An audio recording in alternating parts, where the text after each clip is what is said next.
So the Mavic Air has been out for just under a year now, and it's kind of crazy that it already feels like old news. I had actually completely forgotten that this drone even existed until I needed to get a compact drone to take to the Philippines with me to shoot some stuff for a charity that operates out there. Now, I'm not the most experienced person when it comes to drones. Other than this drone, I've only ever flown my Phantom 3 Standard, which I just was never fully satisfied with for a number of reasons that I'll get into. But I can honestly say I've really enjoyed flying the Mavic Air and creating images with it and flying it. It's just a really good experience. But if you're like me and you're more interested in the filmmaking aspect of drones rather than the flying experience that you get with a drone, I would definitely recommend that you look into this.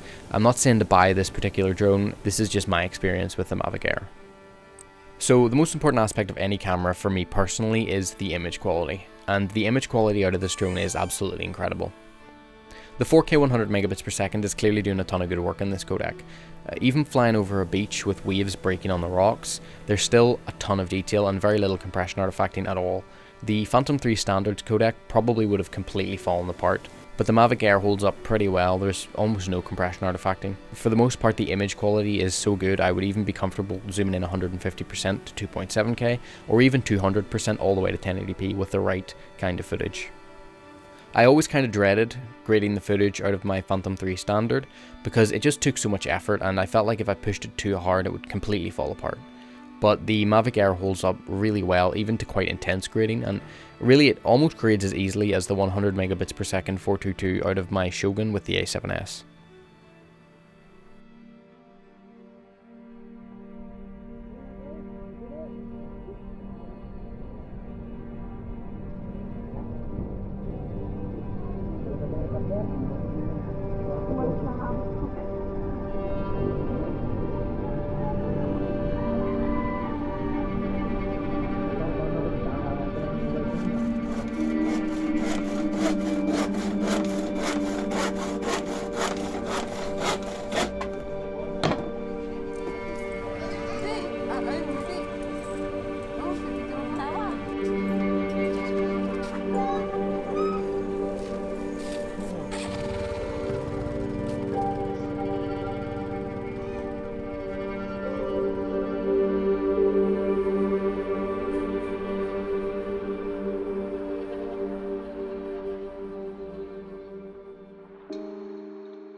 Personally, I would prefer to have D-Log in this drone. I don't know why D-Log isn't in this drone.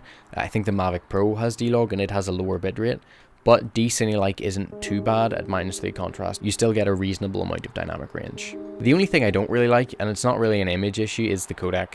H.264 is really compressed and my computer just doesn't like it all that much, so I generally transcode everything to DNxHR and my computer can grade and edit that footage really easily.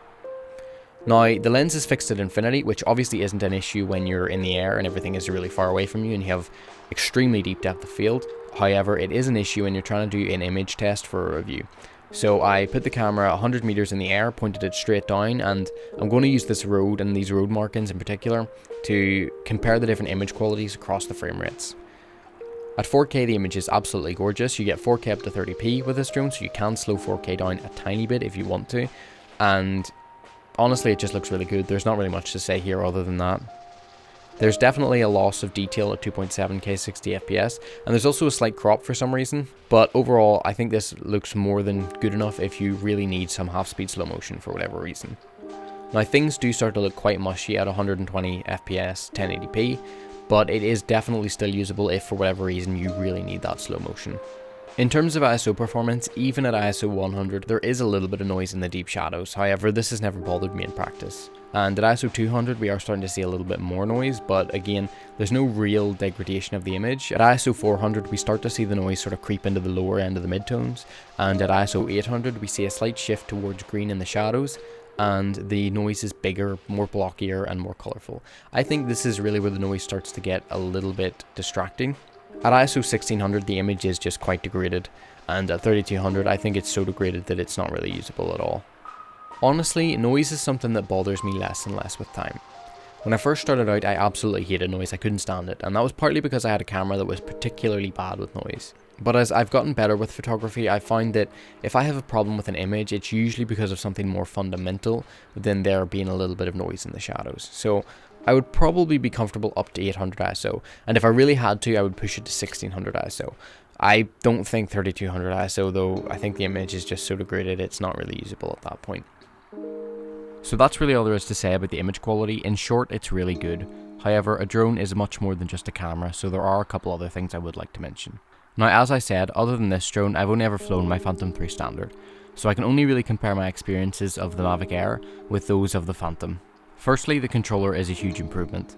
It's much more comfortable, has more physical buttons, and having the screen in the middle of the controller makes it feel much more like one unit than having the screen sort of floating off to the side.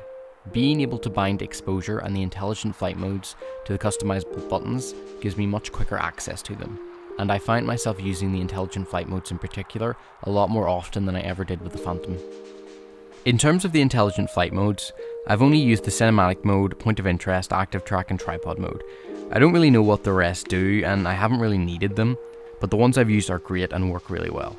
Tripod mode lets you go really slow, and it allowed me to get this shot from the forest easily without crashing into any trees. Point of interest simply rotates the drone around a point, as you would expect, and the cinematic mode smooths out the movement so that everything just looks a little bit better and less mechanical.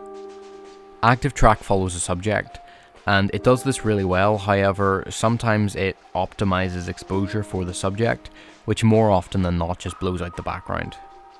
The forward, rear and bottom sensors give me a lot more confidence when flying, and even beyond that, I feel like this drone is a lot more responsive and that I have a lot tighter control over the Mavic Air than I did with the Phantom.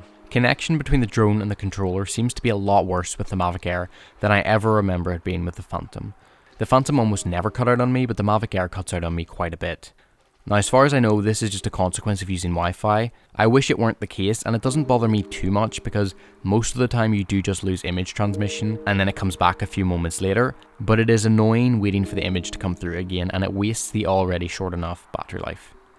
So in summary, I'm really happy with this drone. Despite the few issues with the connection from time to time, I still really enjoy flying this drone, and I feel a lot more confident flying it than I ever did with my Phantom 3 Standard. The small size of this drone means that you can just throw it into your bag in the case and not have to worry about it, and for that reason it's already seen a lot more use than my Phantom 3 and will continue to do so. But that's just my thoughts. Definitely do check out some other reviews. I really wanted to just focus on the image quality because that was what was most important to me, but other reviewers will have more of a focus on the intelligent flight modes, how the drone flies in general, and comparisons to other drones, such as the original Mavic Pro. Anyway, I hope this video was useful to somebody, and I will see you later.